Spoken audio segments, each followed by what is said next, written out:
ولید کی آنکھوں میں ایک لمحے کے لیے سرد مہری چھا گئی، لیکن اس نے جلدی سے خود کو سنبھالا۔ صبرین، کیا تم سمجھتی ہو کہ میں نے تمہیں صرف اس لیے پسند کیا تھا کہ تم بے داغ تھی؟ اس کی آواز میں بہت سے جذبات تھے۔ صبرین نے نظریں جھکا لیں۔ یہ بات نہیں ہے ولید، میں جانتی ہوں کہ تم اچھے انسان ہو، مگر میں یہ شادی نہیں کر سکتی۔ جو کچھ میرے اور شہزام کے درمیان ہوا، میں اسے جھٹلا نہیں سکتی۔ میں نے تمہیں دھوکہ نہیں دیا، مگر میں بھی اپنے آپ کو معاف نہیں کر سکتی۔ دیکھو، میں نے تم سے وعدہ کیا تھا کہ میں شہزام سے طلاق لے کے تم سے شادی کروں گی، اور تم نے اپنے نام کی انگوٹھی مجھے پہنا کے اس وعدے کو یقینی بنایا کہ ہم شادی کریں گے۔ میں نے ہمیشہ یہی سوچا اور چاہا کہ اب تم سے وعدے کے بعد میرے لیے شہزام غیر ہی بن چکا ہے، جس سے میں الگ ہو رہی ہوں، لیکن میں یہ وعدہ نبھا نہ سکی۔ ولید نے گہری سانس لی اور ایک لمحے کے لیے خاموش ہو گیا۔ پھر اس نے آہستہ سے کہا، میں نے تمہیں ہمیشہ ایک مضبوط عورت سمجھا ہے صبرین، مگر آج تم مجھے کمزور عورت لگ رہی ہو، جو دوسروں کی باتوں کی وجہ سے اپنے فیصلے کر رہی ہے۔ یہ کمزوری نہیں، حقیقت ہے، صبرین نے پرعزم انداز میں کہا۔ ہم دونوں جانتے ہیں کہ ہمارے رشتے میں اب وہ چیز نہیں رہی جو ہونی چاہیے۔ تمہیں بھی ایک ایسی عورت کے ساتھ نہیں رہنا چاہیے جس کا دل اس رشتے میں نہیں ہے۔ ولید نے اپنی مٹھیاں بھینچ لی۔ اگر میں یہ رشتہ بچانے کی کوشش کرنا چاہوں تو؟ صبرین نے اس کی طرف دیکھ کر سر ہلایا۔ مت کرو ولید، میں تمہیں مزید تکلیف نہیں دینا چاہتی۔ چند لمحے کمرے میں مکمل خاموشی رہی۔ پھر ولید نے دھیرے سے مسکراتے ہوئے کہا، ٹھیک ہے، اگر یہی تمہارا فیصلہ ہے تو میں زبردستی نہیں کروں گا، مگر یاد رکھو صبرین، کبھی کبھی جو کچھ ہم کھو دیتے ہیں وہ واپس نہیں آتا۔ یہ کہہ کر وہ اپنے سامنے رکھی چائے کی پیالی کو دیکھنے لگا، جبکہ صبرین خاموشی سے کھڑی رہی، جیسے اس کے دل پر ایک نادیدہ بوجھ آ گیا ہو۔ ولید نے اپنا سر جھکایا اور چائے کا ایک گھونٹ لیا، اپنی آنکھوں میں چھپی ہوئی تاریکی کو چھپاتے ہوئے۔ جب اس نے دوبارہ نظر اٹھائی تو اس کی آنکھوں میں نرمی اور افسوس جھلک رہا تھا۔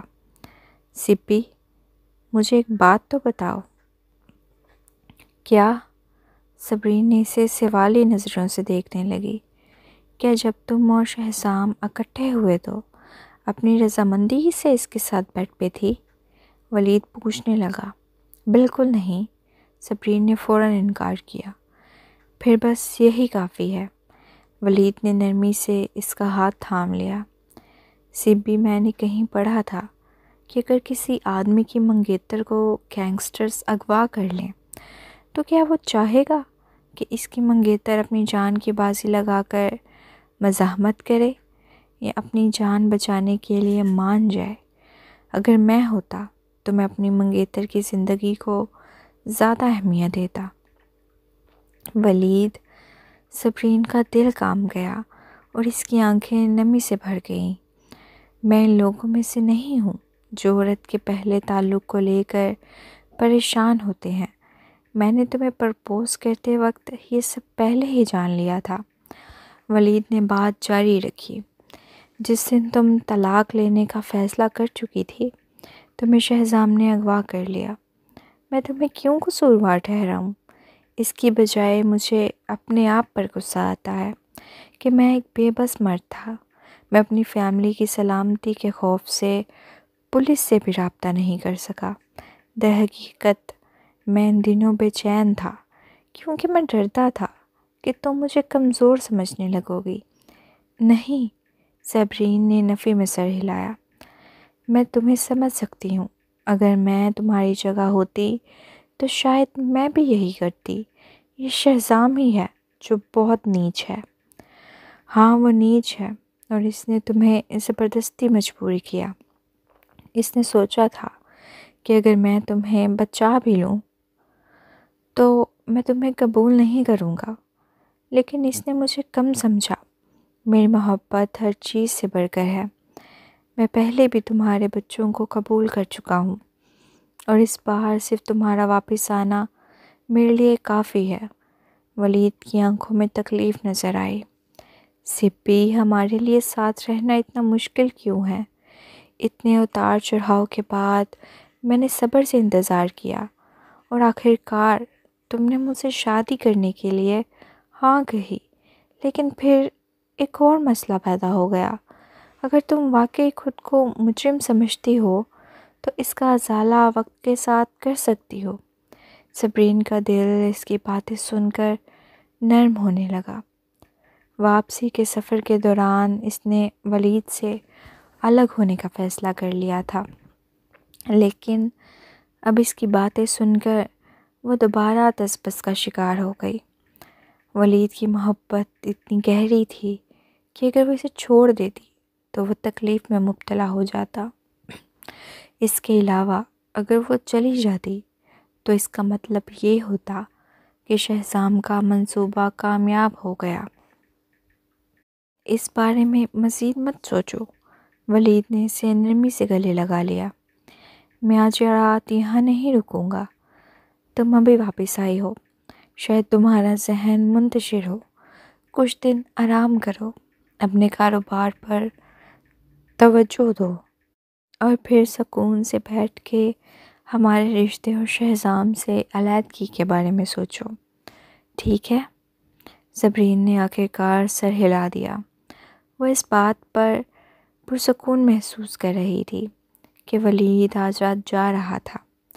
وہ اس کی مہربانی اور سمجھداری کی شکر گزار تھی کہ اس نے اس پر دباؤ نہیں ڈالا۔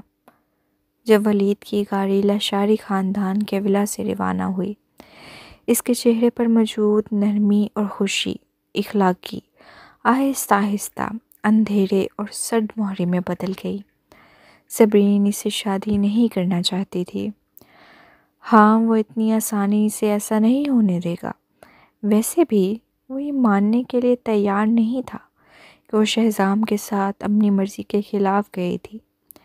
شہزام نے جو ویڈیو بھیجی تھی، اس میں اس کی آواز اتنی پرکشش لگ رہی تھی کہ ایسا بالکل محسوس نہیں ہوتا تھا کہ وہ اسے قبول نہیں کر رہی تھی۔ وہ اس بے عزتی کا بدلہ ضرور لے گا، آہستہ آہستہ اور پورے حساب کے ساتھ۔ جب وہ اپنے ولا میں پہنچا تو ریجینا، جو گلابی رنگ کے نائٹ گاؤن میں ملبوس تھی، دلکش انداز میں اس کے بازوؤں میں سما گئی۔ ولید سر، میں تو سمجھی تھی کہ آپ واپس نہیں آئیں گے۔ اگر میں واپس نہ آتا تو کہاں جاتا؟ ولید نے ایک نظر اس کے دلکش سرابے پر ڈالی۔ اگرچہ اس میں صبرین جیسی نفاست نہیں تھی، لیکن کم از کم یہ عورت مکمل طور پر اس کے تابع تھی اور ہر ممکن طریقے سے اسے خوش کرنے کی کوشش کرتی تھی۔ یہی بات اسے بے حد سکون دیتی تھی۔ مس صبرین واپس آ گئی ہیں؟ ریجینا نے اس کے کندھے پر سر رکھتے ہوئے اس کے سینے پر ہاتھ پھیرا۔ مجھے فکر ہو رہی تھی کہ کہیں آپ ساری رات ان کے ساتھ نہ گزار دیں۔ آخر کار وہ آپ کی منگیتر ہیں۔ مگر کیا؟ ولید نے اپنی آنکھیں تنگ کر لیں۔ یہ سن کر ریجینا نے ڈر کر ڈرامہ کیا اور دھیمی آواز میں بولی، لیکن کمپنی کے تمام لوگ یہی سوچ رہے ہیں کہ کہیں وہ اتنے دن لاپتہ رہنے کے بعد شہزام کے بچے کی ماں تو نہیں بن گئیں۔ ولید کی آنکھوں میں ایک لمحے میں خونخوار سرد مہری چھا گئی۔ اس نے سختی سے ریجینا کی ٹھوڑی پکڑ لی اور اس کے باوقار چہرے پر ایک شیطانی سایہ لہرا گیا۔ ریجینا، میں نے نہیں سوچا تھا کہ تم مجھ پر ذہنی چالیں کھیلنے کی کوشش کرو گی۔ ریجینا خوفزدہ ہو گئی اور کانپنے لگی۔ سر، میں تو سچ بول رہی ہوں، یہ سچ ہے، لیکن تمہارا اسے یوں کہنے کا مطلب مختلف ہے، کیونکہ تم نے جان بوجھ کر مجھے یہ بتانے کا فیصلہ کیا۔ ولید نے تیز لہجے میں طنزیہ مسکراہٹ کے ساتھ کہا۔ رجینا کا چہرہ سفید پڑ گیا۔ اس نے کبھی نہیں سوچا تھا کہ ہمیشہ سنجیدہ نظر آنے والا ولید اس لمحے کسی شیطان کی طرح دکھائی دے گا، لیکن اسے حیرانی نہیں ہوئی۔ دوسرے لوگ شاید نہ جانتے ہوں، مگر بطور اس کی سیکرٹری وہ اچھی طرح جانتی تھی کہ ولید بٹ کارپوریشن کے ساتھ قریبی تعلقات رکھتا تھا۔ وہ آفتاب بٹ کی طرح ہی پراسرار اور گہری سوچ رکھنے والا آدمی تھا۔ ولید نے نرمی سے اس کے گال پر تھپکی دی اور کہا، سمجھداری سے کام لو اور جو کہا جائے وہی کرو۔ میرے ساتھ چالاکی دکھانے کی کوشش مت کرنا۔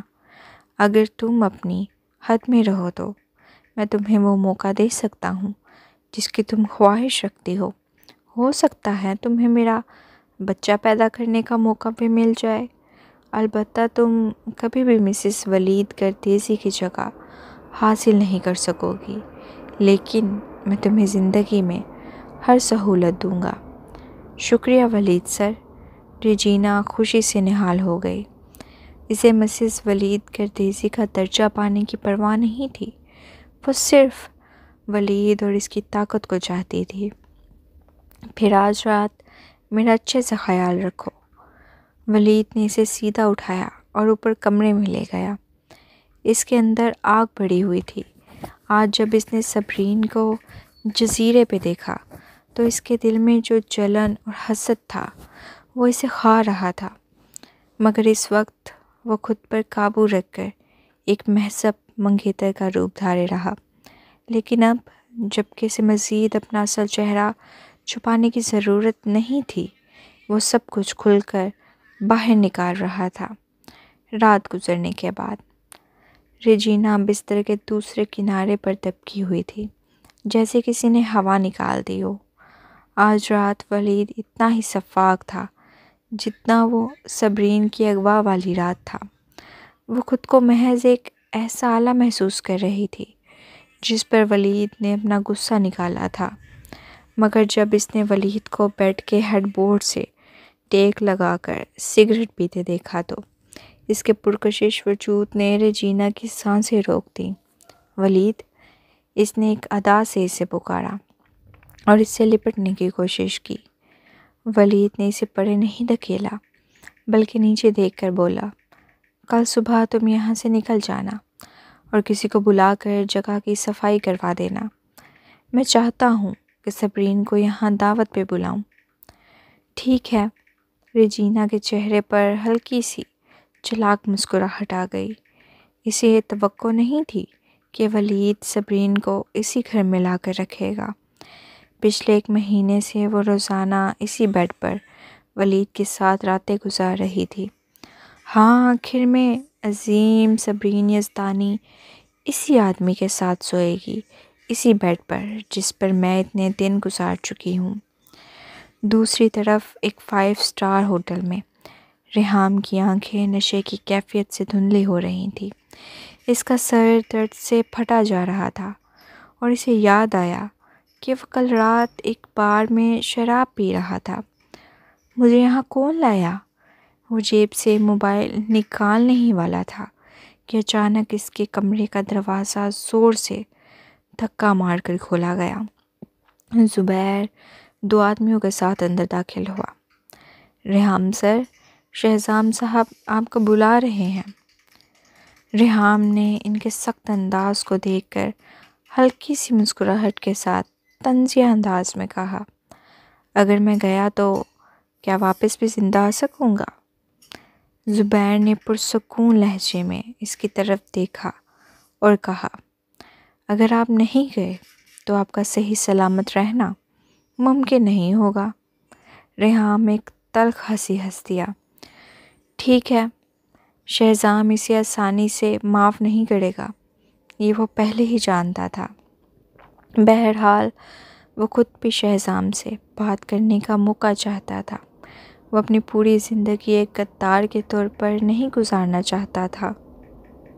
تھوڑی دیر بعد زبیر اسے لیونا کے ہال میں لے آیا، جہاں سوری فیملی کے بزرگوں کی یادگاری تختیاں رکھی گئی تھیں۔